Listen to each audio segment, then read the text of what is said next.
എനിക്ക് തോന്നുന്നു തേലക്കൗൺസിലേക്ക് വരുമ്പോൾ സത്യപത്തിന് ഒരു സെക്കുലർ മുഖം നൽകിയ പ്രധാനപ്പെട്ട ഒരു പത്രാധിപർ തീർച്ചയായിട്ടും അച്ഛൻ തന്നെയാണ്. അച്ഛൻ പലപ്പോഴും നേതൃത്വത്തെ അസ്വസ്ഥമാക്കുന്ന ചോദ്യങ്ങൾ ചോദിച്ചിട്ടുണ്ട്.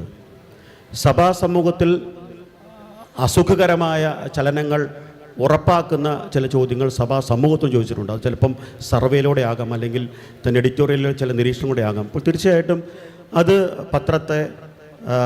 പത്രമാധ്യമത്തെ മാത്രമല്ല മാധ്യമബോധത്തെ പോലും ഒരു വലിയ തലത്തിലേക്ക് ഉയർത്താൻ അത് സഹായിച്ചിട്ടുണ്ട്.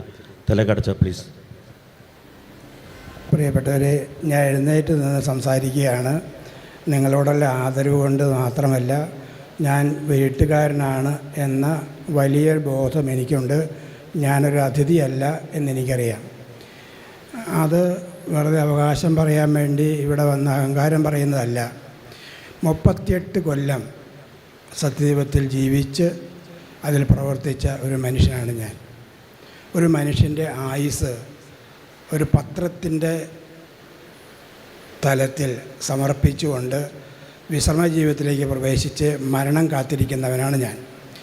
അപ്പോൾ അങ്ങനെയുള്ള ഒരാൾ നിങ്ങളോട് സംസാരിക്കാൻ തുടങ്ങുമ്പോൾ PF മാത്യൂസ് പറഞ്ഞതുപോലുള്ള അങ്കലാപ്പ്, വല്ലാത്ത അസ്വസ്ഥത ഈ കാലഘട്ടത്തിൽ എനിക്കുണ്ട്. ഞാൻ വിമർശകനാണോ അല്ലയോ എന്നുള്ള പ്രശ്നമൊക്കെ മാറ്റി നിർത്താം. ഈ 38 കൊല്ലത്തിൽ ഞാൻ 1986 ജനുവരി മാസത്തിലാണ് സത്യയുഗത്തിൽ പ്രവേശിക്കുന്നത്. ഞാൻ 2024 മാർച്ച് മാസത്തിൽ ഞാൻ പുറത്തു കടന്നു. അത്രയുമാണ് എൻ്റെ ജീവിതം. ഇനി ജീവിക്കാൻ അല്പം ഉണ്ടോ ഇല്ലയോ എന്ന് എനിക്കറിയില്ല. ഈ കാലഘട്ടത്തിൽ 18 കൊല്ലമാണ് ഞാൻ മലയാള സത്യദീപം നടത്തിയത്. അതിനെക്കുറിച്ച് അല്പം പറയാതിരിക്കാനാവുമോ എന്നെനിക്ക് സംശയമുണ്ട്. ഞാൻ നടത്തിയ പത്രപ്രവർത്തനത്തിന് 18 കൊല്ലമാണ്. ഞാൻ ഏറ്റവും ആദരിക്കുന്ന സത്യദീപത്തിൻ്റെ ഒരു പത്രാധിപരാണ് ജേക്കബ് നടുവത്തുശ്ശേരി അച്ഛൻ. ഈ അച്ഛനാണ് സത്യദീപത്തിൻ്റെ ഏറ്റവും നല്ല പത്രാധിപർ എന്ന് പറയാൻ ധൈര്യമുള്ള ഒരു മനുഷ്യനാണ് ഞാൻ. പാറായക്കാട്ടിൽ പിതാവ് അതിൻ്റെ എഡിറ്ററായിരുന്നു എന്ന കാര്യം എനിക്കറിയാൻ പാടിഞ്ഞിട്ടല്ല.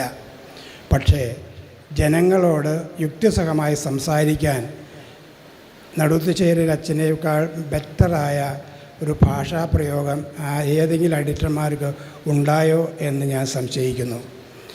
18 കൊല്ലം ഞാൻ സത്യദീപം നടത്തിയപ്പോഴാണ്, ഞാൻ അഹങ്കാരം പറയുകയല്ല, സത്യം പറയുകയാണ്, സത്യദീപത്തിന് ഈ 100 കൊല്ലത്തിൽ ഒരിക്കലുണ്ടാകാത്ത വിധം വായനക്കാരും സർക്കുലേഷനും ഉണ്ടായത്.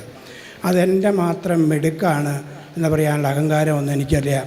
അതിനകത്ത് ഒരു സംഘാതമായ കൂട്ടുത്തരവാദിത്തത്തോടുള്ള പ്രവർത്തനത്തിൻ്റെ ഫലമായിട്ടാണ് അതുണ്ടായത്. അതിനകത്ത് എനിക്ക് നന്ദി പറയാൻ ആഗ്രഹമുള്ളത് ഇവിടെ ഇരിക്കുന്ന പുത്തമാനൽ അച്ഛനോടാണ്. അച്ഛനാണ് മാനേജിങ് എഡിറ്റർ. എനിക്ക് വളരെ നന്ദിയുണ്ട് അച്ചോ, നമസ്കാരം. ഒപ്പം ഇവിടെ ഇരിക്കുന്ന കന്യാസ്ത്രീകൾ, അവർ സിസ്റ്റർ ഫ്ലോറ, സിസ്റ്റർ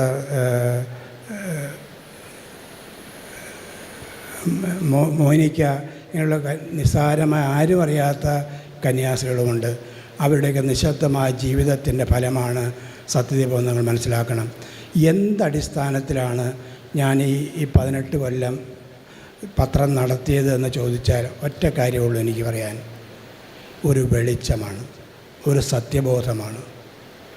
നിങ്ങളോട് ഞാൻ അഗസ്റ്റിനെ ഉദ്ധരിക്കുന്നതിൽ ക്ഷമിക്കണം. എനിക്ക് ഉദ്ധരിക്കാൻ ഒത്തിരി പേരുണ്ട്. അഗസ്റ്റിൻ വളരെ പ്രസക്തമായി ആത്മകഥയിൽ പറഞ്ഞൊരു വാചകമുണ്ട്. ആ വാചകമാണ് ഹുസൈലിൻ്റെ ഫെനമെനോളജിയെക്കുറിച്ചുള്ള കർത്തേഷ്യൻ മെഡിറ്റേഷൻസ് എന്ന പുസ്തകത്തിൻ്റെ അവസാന വാചകം. അതിങ്ങനെയാണ്, സത്യത്തെക്കുറിച്ചാണ്. പഞ്ഞിക്കാരനച്ഛൻ്റെ സത്യം, ദീപം എന്ന 2 ബോട്ടുകൾ വിറ്റാണ് സത്യദീപം ആരംഭിച്ച ചരിത്രം എന്ന് നിങ്ങൾ അറിയണം. അവിടെയാണ് സത്യത്തിൻ്റെ ദീപമായി മാറിയത്. ആ സത്യത്തിൻ്റെ ദീപം എന്തായിരുന്നു എന്നുള്ള ചോദ്യം വളരെ പ്രസക്തമാണ്. അതാണ് ഇവിടെയുള്ള പാനലിസ്റ്റുകൾ എല്ലാവരും മനസ്സിലാക്കേണ്ടത്. എൻ്റെ കാഴ്ചപ്പാടാണ് ഞാൻ പറയുന്നത്. അദ്ദേഹത്തിൻ്റെ ഉത്തരം ഇതാണ്: ഡോണ്ട് ഗോ എബ്രോഡ്. പുറത്തു പോകേണ്ടതില്ല.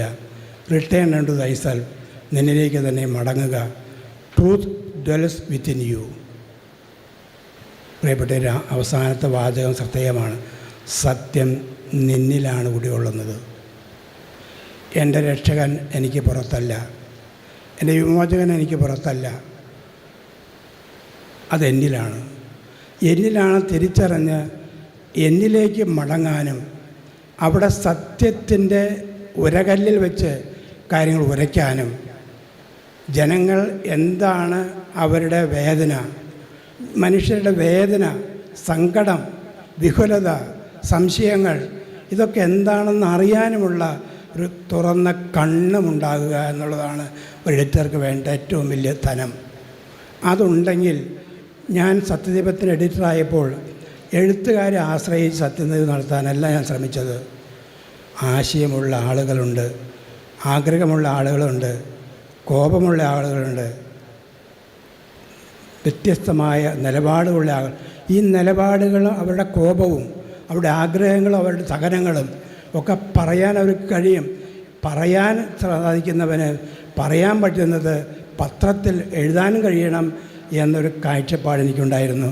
അതുകൊണ്ടാണ് ഞാൻ സത്യദീപത്തിൽ ഇൻ്റർവ്യൂകൾ തുടങ്ങിയത്, അറിയാത്ത ആളുകളെ അറിയപ്പെടാൻ തുടങ്ങിയത്, ആളുകളെയൊക്കെ ഞാൻ പത്രത്തിൽ എഴുതിപ്പിക്കാൻ തുടങ്ങിയത്. അങ്ങനെ എഴുത്തുകാർ മാത്രമല്ല, എഴുതാൻ അറിയാത്തവനും പത്രത്തിൽ സ്ഥാനമുണ്ട് എന്നൊരു കാഴ്ചപ്പാട് പ്രധാനമാണ്. ഈ കാഴ്ചപ്പാടിൽ ഏറ്റവും പ്രധാനമായി എന്നെ നിയന്ത്രിച്ചത് എന്നുള്ള ക്രിസ്തുവിൻ്റെ ദർശനം തന്നെയാണ്.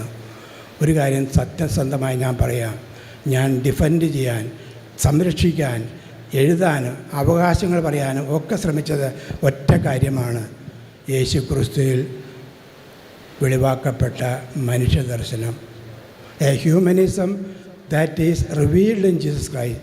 ജൂഡിയോ ക്രിസ്ത്യൻ ഹ്യൂമനിസം എന്ന് നമ്മളൊക്കെ ഇന്ന് രാഷ്ട്രീയക്കാർ പോലും അറിയും. ഇന്ന് അതാണ് ഏറ്റവും വലുതായിട്ട് എന്നെ ആകർഷിച്ചത്, എന്നെ പ്രചോദിപ്പിച്ചത്. ഞാൻ എഴുതാനും പറയാനും ശ്രമിച്ചതും അത് തന്നെയാണ്. ഹൈഡഗർ പറയുന്ന വളരെ മനോഹരമായ പദപ്രയോഗമുണ്ട്: the piety of thought is criticism. ചിന്തയുടെ ഭക്തിയാണ് വിമർശനം. അത് എന്നെക്കുറിച്ച് നടത്തണം, എൻ്റെ സഭയെക്കുറിച്ച് നടത്തണം, എൻ്റെ പള്ളിയെക്കുറിച്ച് നടത്തണം, എൻ്റെ വീടിനെക്കുറിച്ചും എല്ലാം. ഈ കാഴ്ചപ്പാട് സമമായ എല്ലാവരും പുകഴ്ത്തിയാൽ ആ പത്രം വായിക്കാൻ ആളുണ്ടാവും, പ്രചരിക്കും എന്ന് വിശ്വസിക്കുന്ന ഒരു മണ്ട ശിരോമണിയാണ് ഞാൻ. ഈ ഇങ്ങനെയുള്ള മണ്ടന്മാരില്ലാത്തതാണ് നമ്മുടെ സഭയുടെയും നമ്മുടെ സമൂഹത്തിൻ്റെയും ഏറ്റവും വലിയ പ്രശ്നമെന്ന് എനിക്ക് ചിലപ്പോഴൊക്കെ തോന്നിയിട്ടുണ്ട്. പ്രിയപ്പെട്ടവരെ, ഈ സത്യം അറിയാൻ നമുക്ക് കഴിയും, നോക്കിയാനും വായിച്ചാനും. എന്താണ് നിങ്ങളെല്ലാവരും വായിക്കുന്നത്? ലോകം വായിക്കുന്നുണ്ടോ? സമൂഹം വായിക്കുന്നുണ്ടോ? ഇതാണ് വായിക്കാനുള്ള പുസ്തകം. ഈ സമൂഹം വായിച്ചിട്ട് നിങ്ങളെന്താ മനസ്സിലാക്കിയെന്ന് നിങ്ങൾക്ക് പറയാൻ ധൈര്യമുണ്ടോ? അപ്പോൾ നിങ്ങൾക്ക് നല്ല പത്രപ്രവർത്തകനാകും. പത്രപ്രവർത്തകനാകാൻ വേണ്ടത് ഒരു ദർശനവും ഒരു ഭാഷയും ധൈര്യവുമാണ്. ഇതുണ്ടാകുക എന്നുള്ളതാണ് നമുക്കെല്ലാവർക്കും അനിവാര്യമായി ഉണ്ടാകുന്നത്. അത് എഡിറ്ററോട് പറയാനും എഡിറ്റർക്കത് എഴുതാനും ഉള്ള ധൈര്യം നമ്മുടെ അൽമായർക്കും സാധാരണ വിശ്വാസികൾക്കും കന്യാസികൾക്കും അച്ഛന്മാർക്കും ഉണ്ടാകണം. അതിനൊക്കെ അനിവാര്യമായി വേണ്ട ഒരു കാര്യം കൂടിയുണ്ട് എന്ന് മാത്രം പറഞ്ഞുകൊണ്ട് അവസാനിപ്പിക്കുകയാണ്. ആ കാര്യം വായനയാണ്. പ്രിയപ്പെട്ടവർ, മാത്യു സാറ് പറഞ്ഞത് പത്രം വായിക്കാത്തതിലേക്ക് ആരോടും ഒരു പരിഭവമില്ല. പുസ്തകങ്ങൾ വായിക്കാത്തതിലുണ്ട്. പത്രങ്ങൾ വായിച്ചില്ലാത്തൊരു ചുക്കും ഇവിടെ സംഭവിക്കാൻ പോകും. ടി വി കണ്ടില്ല എന്ന് വെച്ച് ഞാൻ ഇത് രണ്ടും പലപ്പോഴും കാണാറില്ല. പക്ഷേ ഞാൻ പുസ്തകങ്ങൾ എന്നും എല്ലാ ദിവസവും വായിച്ചവനാണ്, വായിക്കുന്നവനാണ്. പത്രങ്ങൾ എന്നെ ശല്യപ്പെടുത്തുന്നില്ല, പുസ്തകങ്ങൾ എന്നെ ശല്യപ്പെടുത്തുന്നുണ്ട്. ആ ശല്യം അനുഭവിക്കാതിരുന്നാൽ നമുക്ക് വലിയ പ്രതിസന്ധി ഉണ്ടാകും. ഇന്ന് നമ്മുടെ നാടും ലോകവും അനുഭവിക്കുന്നത് ആ പ്രതിസന്ധിയാണ്. ഒറ്റ വാചകം കൊണ്ട് ഉദ്ധരിച്ചുകൊണ്ട് ഞാൻ അവസാനിപ്പിക്കാം. ഉംബേർട്ടോ എക്കോയുടെ ഒരു നോവലുണ്ട്, ബോദലീനോ. ബോദലീനോ എന്ന ചെറുപ്പക്കാരൻ്റെ ഏറ്റവും വലിയ പ്രശ്നം, ഒരു കുഴപ്പമുണ്ടവന്. അവനെക്കുറിച്ച് എല്ലാവരും പറയുന്നത് അവൻ കുഴപ്പക്കാരനാണെന്ന്. എന്താ കുഴപ്പം? അവൻ പറയുന്ന കുഴപ്പത്തെക്കുറിച്ച്, എൻ്റെ കുഴപ്പത്തെക്കുറിച്ച് അവൻ കൃത്യമായിട്ട് പറയണം. I confuse between what I see with what I wish to see. കാണുന്നതും കാണാൻ ആഗ്രഹിക്കുന്ന തമ്മിൽ കുഴയുന്നു. പ്രിയപ്പെട്ടവരെ, ഈ കുഴപ്പമില്ലാത്തതാണ് നമ്മുടെ പ്രശ്നം. കുഴപ്പമുണ്ടായാൽ കാര്യങ്ങൾ നന്നാവും. കുഴപ്പമുണ്ടാക്കാൻ കഴിയുമോ എന്നുള്ളതാണ് നമ്മൾ ആത്യന്തികമായി ചിന്തിക്കേണ്ട ചോദ്യവും. നന്ദി, നമസ്കാരം. തേലക്കാടച്ചൻ എങ്ങനെ ഒരു വലിയ കുഴപ്പക്കാരനായി എന്ന് നമുക്കിപ്പോൾ മനസ്സിലായി. എഴുതാതിരിക്കാനുള്ള ശ്രമം പരാജയപ്പെടുമ്പോഴാണ് ഒരാൾ എഴുതി തുടങ്ങുന്നതെന്ന് പറയാറുണ്ട്. തിലകടച്ചൻ എഴുതിനേക്കാൾ നമ്മൾ വെളിച്ചം കണ്ട എഴുത്തിനേക്കാൾ അധികം വെളിച്ചം കാണാത്ത എഴുത്തുണ്ട്. ഏതു നേരവും വായിക്കുന്നൊരു മനുഷ്യൻ, അതിൽ കുറച്ച് മാത്രം എഴുതിയ മനുഷ്യൻ, എന്നിട്ടും എഴുതത്രയും പുറത്ത് വന്നില്ല എന്ന് പറയുമ്പോൾ അദ്ദേഹത്തിൻ്റെ മനീഷിയുടെ ആഴം നമുക്ക് മനസ്സിലാവും. തിലകടച്ചൻ്റെ കാലത്ത് സത്യദീപം അതിൻ്റെ വജ്രശോഭയിൽ തിളങ്ങി നിന്ന കാലമാണ്. അതിലേക്ക് ഞങ്ങൾക്ക് അഭിമാനമുണ്ട്, നന്ദിയുണ്ട്, കൃതജ്ഞത നിറഞ്ഞ ഹൃദയത്തോടെയാണ് ഈ നിമിഷങ്ങൾ അച്ഛനോടൊപ്പം ഞങ്ങൾ ചെലവഴിക്കുന്നത്.